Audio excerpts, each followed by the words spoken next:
আবারও মালদায় পরিযায়ী শ্রমিকের মৃত্যু। মালদায় পরিযায়ী শ্রমিকের মৃত্যু মিছিল যেন অব্যাহত। অনেকেই মালদার পরিযায়ী শ্রমিকের মৃত্যুর ঘটনাকে কেন্দ্র করে মৃত্যু মিছিলের তুলনা করছেন। আবারও এক তরতাজা যুবক পরিযায়ী শ্রমিকের মৃত্যু হলো উত্তরপ্রদেশের বেনারসে কার্পেটের কাজ করতে গিয়ে। পরিবার সূত্রে জানা গিয়েছে মৃত পরিযায়ী শ্রমিকের নাম আজমির খান, বয়স 21। পেটের তাগিদে সংসারের বোঝা টানার জন্য এত কম বয়সে কাজের উদ্দেশ্যে পাড়ি দিতে হলো ভিন রাজ্যে। ভেবেছিল ভালো উপার্জন করে পরিবারের দুঃখ ঘোচাবে, কিন্তু আসলো দুঃসংবাদ। মৃত্যুর খবর পেয়ে বাড়ির লোকজনের পা থেকে যেন মাটি সরে যায়। হাউমাউ করে কাঁদতে থাকে গোটা পরিবার, এমনকি স্থানীয় মানুষ শোকস্তব্ধ। পরিবার সূত্রে জানা গিয়েছে মালদার মানিকচক ব্লকের চৌকি মির্দাতপুর অঞ্চলের শ্যামপুর এলাকার বাসিন্দা আজমির খান উত্তরপ্রদেশে কার্পেটের কাজে গিয়েছিল। সব ঠিক ছিল। রাতে ঘুমোতে যাওয়ার আগে বাড়ির লোকজনের ভিডিও কলে কথাও বলেন। ঘুমানোর গভীর রাতে হঠাৎ করে অসুস্থ হয়ে পড়ে তরতাজা ওই যুবক। চিকিৎসককে খবর দেওয়া হয়। চিকিৎসক আসতে আসতেই প্রাণ হারান আজমির। পরিবারে রয়েছে দুই বোন, দাদা এবং বৃদ্ধ মা বাবা। কিভাবে চলবে সংসার বুঝে উঠতে পারছেন না তারা। পরিবারের মাথায় যেন আকাশ ভেঙে পড়ল। অথই জলে গোটা পরিবার। সরকারি সাহায্যের আশার দিকে তাকিয়ে বৃদ্ধ মা বাবা। নিথর মৃতদেহ ইতিমধ্যেই উত্তরপ্রদেশ থেকে রওনা দিয়েছে বাড়ির দিকে।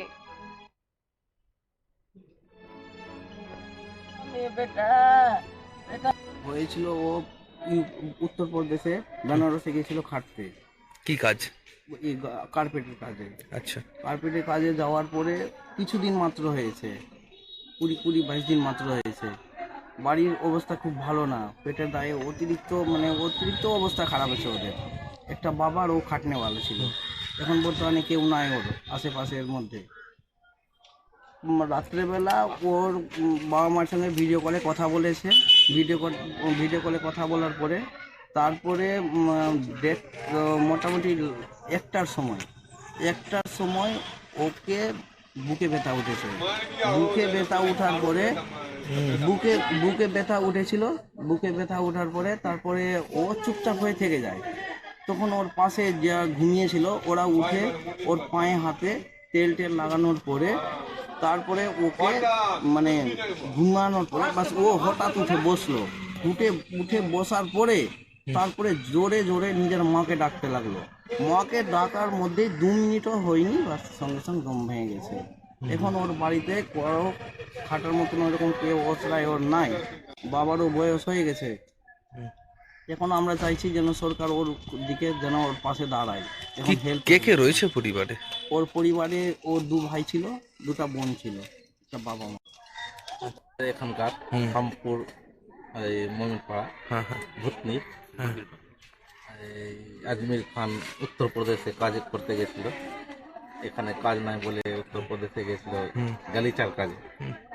ওখানে কাজে আজ রাতলা অসুস্থ হয়ে অসুস্থ হওয়ার পরে হঠাৎ হার্ট অ্যাটাক, মনে হয় হার্ট অ্যাটাক হয়েছে আর কি।